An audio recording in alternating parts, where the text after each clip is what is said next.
आप देख रहे हैं अल्फा डिफेंस हिंदी में आपका स्वागत है।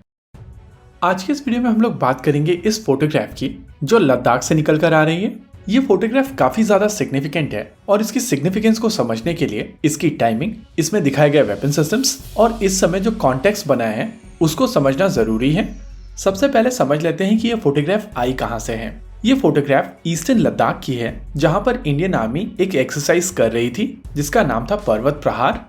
इस दौरान इंडियन आर्मी के chief general Manoj Pande army की ऑपरेशनल प्रिपेयर्डनेस को जांचने के लिए वहां पहुंचे थे, जिसके दौरान उन्होंने कमांडर्स और ट्रूप्स के साथ में इंटरैक्शन किया था। ये फोटोग्राफ उसी इंटरैक्शन के बाद की ली गई फोटोग्राफ है और अगर आप इस फोटोग्राफ को ध्यान से ऑब्जर्व करेंगे तो आपको इसमें कई सारे सिग्निफिकेंट वेपन सिस्टम्स दिखाई देंगे। आइए बात करते हैं इन सभी वेपन सिस्टम्स की एक एक करके। फोटोग्राफ में जो सबसे सिग्निफिकेंट चीज आपको दिखाई दे रही है वो K9 वज्रा है, जिसको आपकी स्क्रीन के ऊपर एरो की मदद से दिखाया गया है। K9 Vajra south Korean K9 thunder का इंडियन वर्जन है और इसको टेक्नोलॉजी ट्रांसफर के साथ में इंडिया में LNT बनाता है।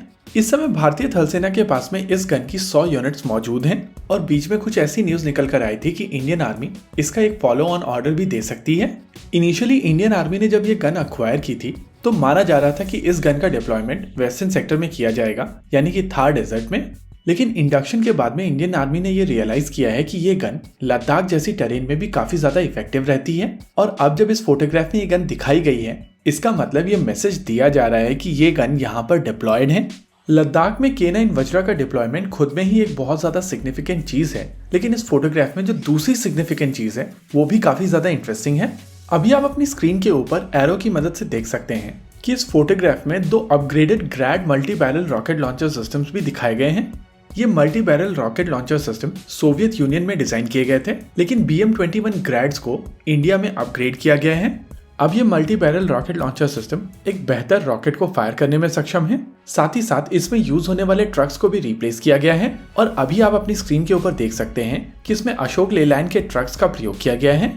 देखिए, जब भी हम लोग multi barrel rocket launcher systems की बात करते हैं तो जो सबसे पहली चीज हम लोग डिस्कस करते हैं वो होती है रेंज। और जब आप चाइनीज वाइशी रॉकेट्स के बारे में बात करते हैं तो कहा जाता है कि WS-2 रॉकेट्स 200 किलोमीटर तक की रेंज रखते हैं। वहीं पर कुछ सोर्सेज की तरफ से क्लेम किया जाता है कि ये 350 किलोमीटर तक की रेंज रखते हैं। लेकिन आपको ये समझना पड़ेगा कि ये रॉकेट्स 400 मिलीमीटर के रॉकेट्स होते हैं और इसी वजह से जिन ट्रक्स के ऊपर इनको माउंट किया जाता है वो 6x6 या 8x8 साइज के ट्रक्स होते हैं, जिनको माउंटेनियस टेरेन में मूव करना काफी ज्यादा मुश्किल होता है।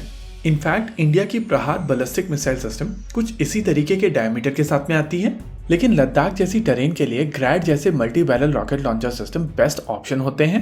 और अब जब ग्रैड्स को अपग्रेड कर दिया गया है तो ये सिस्टम लद्दाख जैसी टेरेन के लिए टेलर मेड सिस्टम है और इसी वजह से हम लोग कह रहे हैं कि इनका फोटोग्राफ में दिखाई देना काफी सिग्निफिकेंट रहा है।